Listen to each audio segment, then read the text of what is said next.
An அன்பு சொந்தங்களே, அதானி அம்பானினா தெரியும். இந்த நாடு மோடிஜி சொன்னார், டிஜிட்டல் இந்தியா வல்லரசு நாடு ஆக்குவேன், கருப்பு பணத்தை மீட்டு வல்லரசு நாடு ஆக்குவேன்னு சொன்னார். எது ஆக்கினாரோ இல்லையோ, அதானிக்கு அம்பானிக்கு வல்லரசு ஆக்கிட்டார். அந்த அதானி அமெரிக்காவில் இருக்கிற தொழிலதிபர்கிட்ட எல்லாம் பணம் வசூல் வேட்டையாடி அந்த பணத்தை கொண்டாந்து தமிழ்நாடு, ஆந்திரா, கர்நாடகா, ஒரிஷா, கேரளா, இது மாதிரி குஜராத், இது மாதிரி மாநிலத்தெல்லாம்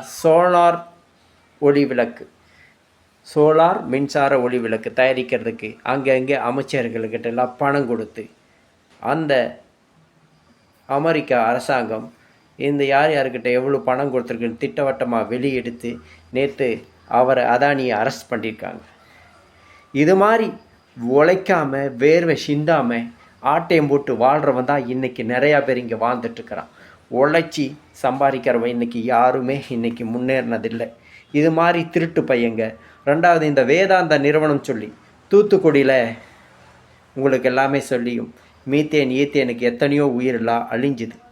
ரெண்டாவது, மதுரையில் அரியப்பட்டி என்ற இடத்துல அங்கேயும் 3000 ஏக்கர் நிலப்பரப்பில் அங்கேயும் நாசக்கார சதித்திட்டம் செய்ய வேலைக்கு செய்கிறாங்க.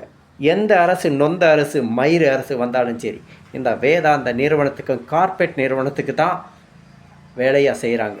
ஆனால் மக்களுக்காக வேலை செய்கிறது இளைஞர்களுக்கு இங்கே வேலை வாய்ப்பில்லை.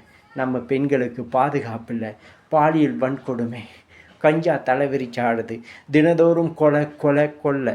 இந்த இரும்புகரம் கொண்டு அடக்கிறேன்னு சொல்லிட்டு எதில் யூடியூப்பில் வீடியோ போடுறான்ல, அவன் ஏதோ ஒன்று தப்பாக பேசிவிட்டு அவனை கொண்டு போய் அரெஸ்ட் பண்ணுறான் இரும்புகரம் கொண்டு. ஆனால் இந்த கொலை பண்ணுறவன், கொள்ளையடிக்கிறவன், மொல்லை மாதிரி முடித்தவங்களுக்கெல்லாம் வெளியில் நடமாடிட்டு ஜாலியாக வாழ்ந்துட்டுருக்காங்க. இந்த தேசத்தில் இந்த தமிழ்நாடு இயற்கை வளம் நிறைந்த நாடாக இருக்குது. இங்கே சுடுகாடாக மாற்றிட்டுருக்கானுங்க இந்த வேதாந்த நிறுவனம்.